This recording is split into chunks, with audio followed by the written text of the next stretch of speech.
Okay, this is a presentation about solving cubics. I've put a detailed paper up on the website which is listed here, and that goes through all the details, hence the title, All You Wanted to Know About Solving Cubics But Were Afraid to Ask. What I'd like to do in this presentation is actually focus on really the strategy of how to solve a cubic using what's known as the method of radicals. The starting point is this equation here in 1, which is called the reduced form of the cubic, y cubed plus py plus q equals 0. And to understand how to go about getting a formula for this solution, or the formula for the solution of that equation,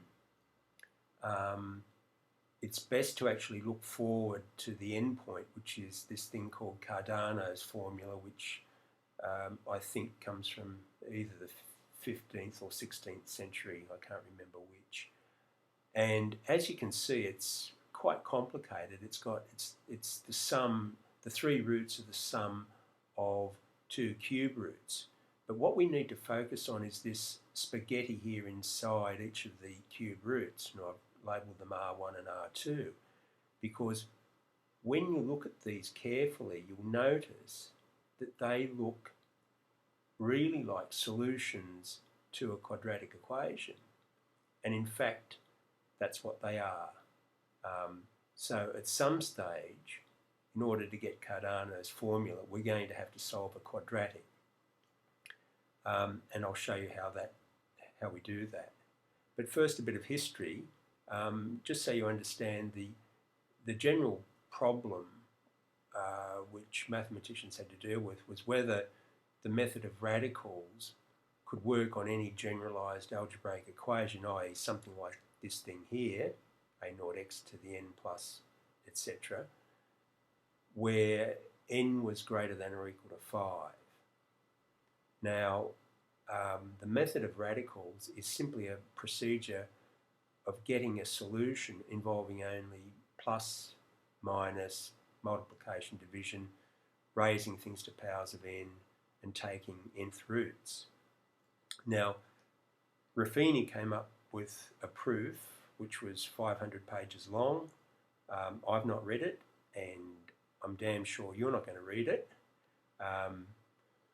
Abel came along later with a much, much shorter proof, which actually gave some more strategic insights into why you couldn't solve a generalized algebraic equation for n greater than or equal to 5. And it's quite a miraculous result, really. Now, if we look at the general quadratic equation, ax squared plus bx plus c equals 0, and we look at the solution, we can see the method of radicals, because we've got subtraction, we've got square roots, we've got raising something to a power of 2, we've got multiplication, we've got division. So that's the method of radicals in action in the standard solution to the quadratic equation. If we normalise equation 2 here by dividing through by a, and we'll always assume a is non-zero, and then letting p equals b on a and q equals c on a, we get then what's called a reduced form for the quadratic, and the solution to that is just minus p on 2 plus or minus the square root of p squared on 4 minus q. We can call this thing here, we can call this bit here delta, which is useful. Now, a really important thing that we've got to prove, because it actually is critical to the derivation of Cardano's formula, is Viet's theorem. And what this says is that if x1 and x2 are roots of the reduced equation, quadratic equation, they're roots if and only if the sum of them is equal to minus p and the product is equal to q. So we need to prove this. So let's just go in the forward direction by assuming that x1 and x2 are roots. We know what those roots are because we've got the formula here in number 4. It's just minus p on 2 plus the square root of delta plus minus p on 2 minus the square root of delta, and that's just minus p. And then the product is just minus p on 2 plus the square root of delta, and then minus p on 2 minus the square root of delta, and that just gives us p squared on 4 minus delta, and you can see that that equals q. Now we've got to go in the converse direction. If we assume that the sum of the roots is equal to p, equal to minus p, and the product is equal to q, we then substitute those into the reduced equation, which is x squared plus px plus q. When we do that, we get x squared minus x1 plus x2 times x plus x1 x2, and that just factorizes into x minus x1 times x minus x2, and you can see that. You can just follow that through by systematically doing that. And all that last line means is that x1 and x2 are roots of the reduced equation. Now, the strategy for solving the cubic really takes 3 broad steps. The first step, and this is very common in mathematics, is to do a linear transformation on the initial problem in a hope to simplify it. And then the second step is to use Viet's theorem. And the point of that is that Viet's theorem relates to quadratics. So somehow we've got to get a quadratic because we know we can solve that. And we know because of the structure of Viet's theorem, because it's an if and only if thing, we know that if we've got the sum of the roots and the product of the roots, that that they come from a quadratic. Then the third step is to take cube roots and then work back to the original untransformed problem. And these 3 steps are a very common way of solving problems, because what you're really doing is you're taking a more complicated problem and you're more or less reducing it to something that you know a solution to. And you'll see how that works. So let's start with the generalized cubic. So we've got a0 x cubed plus a1 x squared plus a2x plus a3 equals 0. We normalise it, we divide through by a0, and then we let the coefficients of x squared and x and the final term be a, b and c respectively. So our normalised equation becomes x cubed plus ax squared plus bx plus c, and that's equation 6. And now we do a linear transformation. What we do is we let x equal y plus d. We don't know what d is at this stage. It's just an unknown constant. But we plug it into 6 because we're going to generate some conditions on these coefficients. So we plug it into 6 and we just expand that. And when you do that, you get y cubed plus 3d plus a y squared, and then you get these other terms. That's straightforward. It's just expanding cubics and squares. Now, we want to get this equation here into reduced form, and the way to do that is to make this coefficient of y squared 0. So we want this here, and so to get that we make 3d plus a equal to 0, or d equals minus a on 3. This then gives us the reduced equation where p equals 3d squared plus 2ad plus b, and q equals d cubed plus ad squared plus bd plus c. And we know 8, or this reduced equation, has a root. It's got 3 roots, but we know certainly it's got 1. Let's call that y naught. And we can write y naught as a sum of 2 unknown factors. They're unknown at this stage, but once again, we're going to place some constraints on them. And the way we place those constraints on them to get something meaningful is we plug that y naught back into 8. And when we do that, all we're doing is expanding the cubic, which is just a cubed plus 3a squared beta plus 3 alpha beta squared plus beta cubed, and then we get plus p alpha plus p beta plus q equals naught. It's very straightforward.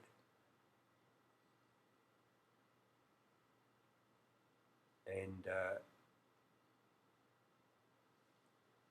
we do a bit of collection of terms, as you can see here, and we end up with alpha cubed plus beta cubed plus alpha plus beta times 3 alpha beta plus p, and we've got a minus q on the right hand side. Now, the insight here is that if we make this 3 alpha beta plus p term 0, we'll get alpha plus beta cubed is equal to minus q, which is beginning to look like the sum, or beginning to look like we can use Viet's theorem.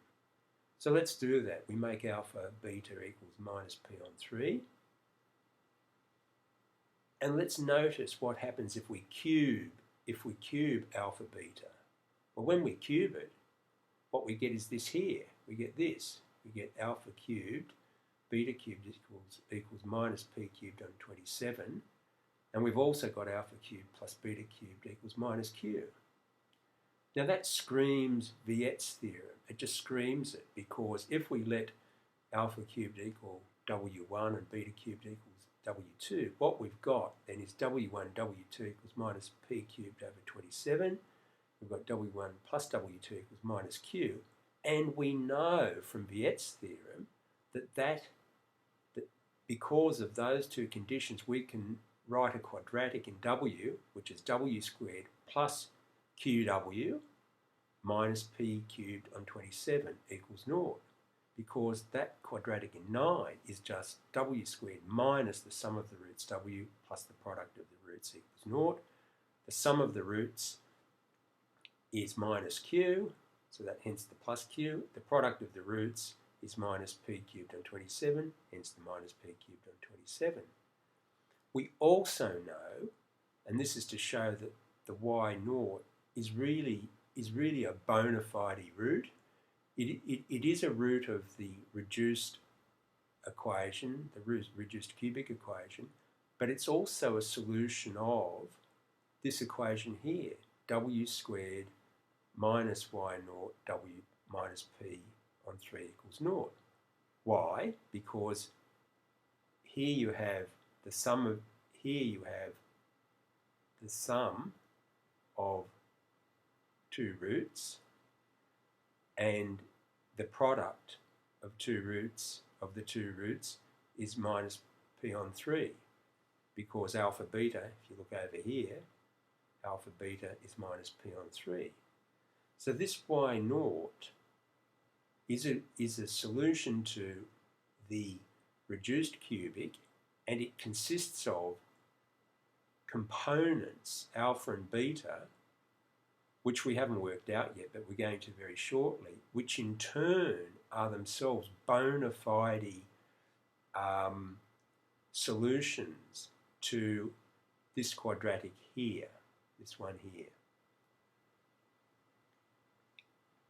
And they're related by the fact that this w here, that is a solution to number 9, is in fact the cube of these factors here, these alpha and beta here. So when we focus on 9, we see that the roots are w1 is equal to alpha cubed, and that's just the solution of a quadratic. It's minus q on 2 plus the square root of q squared on 4 plus p cubed on 27. And similarly, W2 is beta cubed, and that's equal to minus Q on 2 minus the square root of Q squared on 4 plus P squared, P cubed on 27.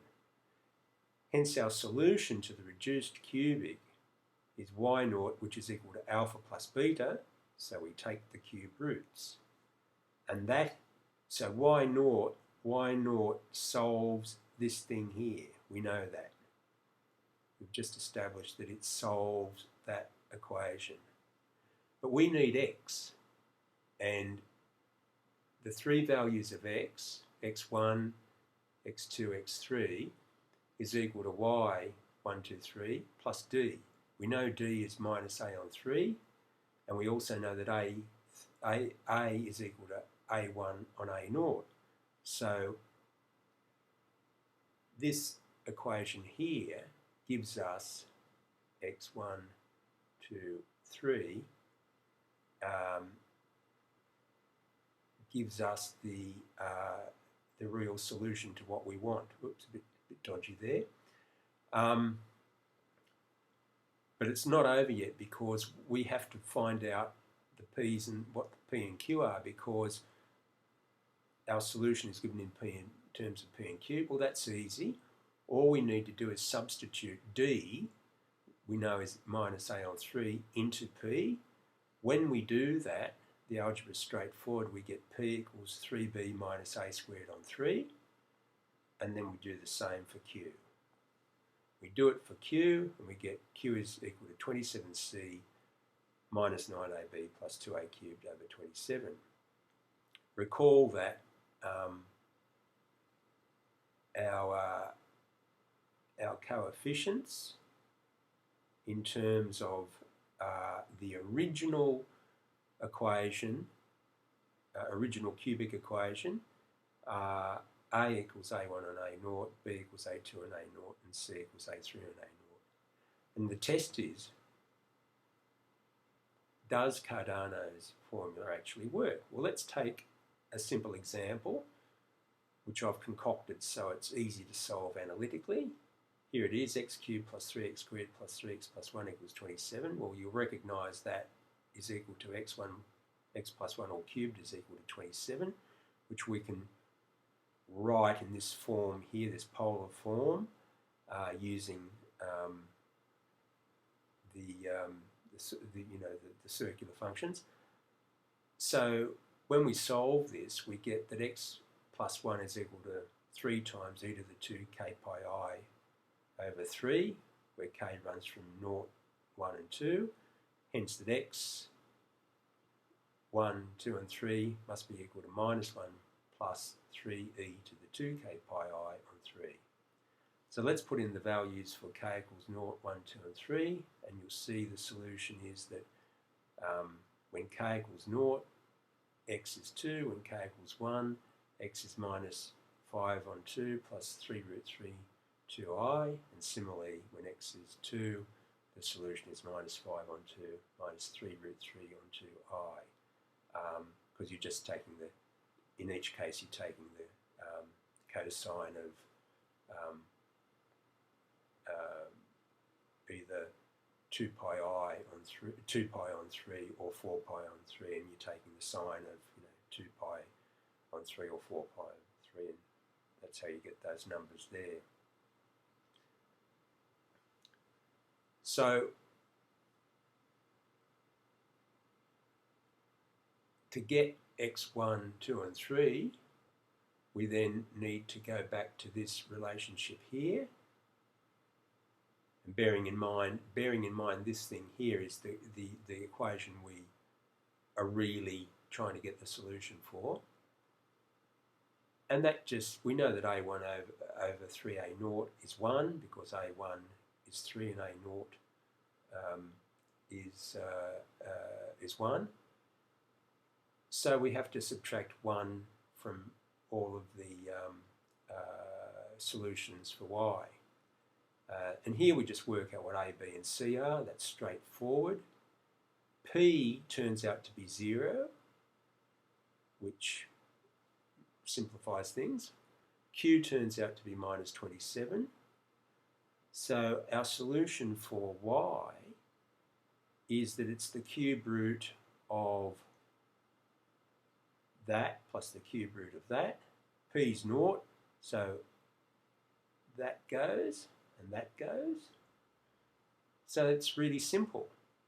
We get this thing here, which is W1, which is equal to alpha cubed. That whole thing equals 27. And then this one here, W2 is equal to B cubed. That's equal to naught. So what we've got then is that y1, 2, 3 is equal to the cube root of 27, and there are three such roots. And using our polar form, we see what they are. They're 3 when k equals 0. When k equals 1, it's 3 times minus a half plus I root 3 on 2. When k equals 2, it's 3 times minus a half minus I root 3 on 2. And that simplifies to these numbers here. And then finally, our x solutions will be those y solutions here, and you subtract 1, and you get 2, and then you get minus 5 on 2 plus I root 3 on 3 on 2, and then minus 5 on 2 minus I root minus 3 root 3 on 2i. And when you go back here,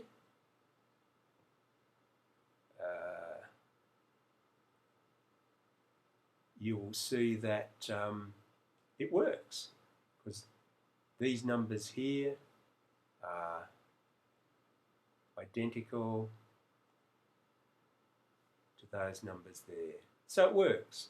Anyway, thank you for your attention. I hope this helps, and the detailed paper just expands, well, just reiterates what I've done here.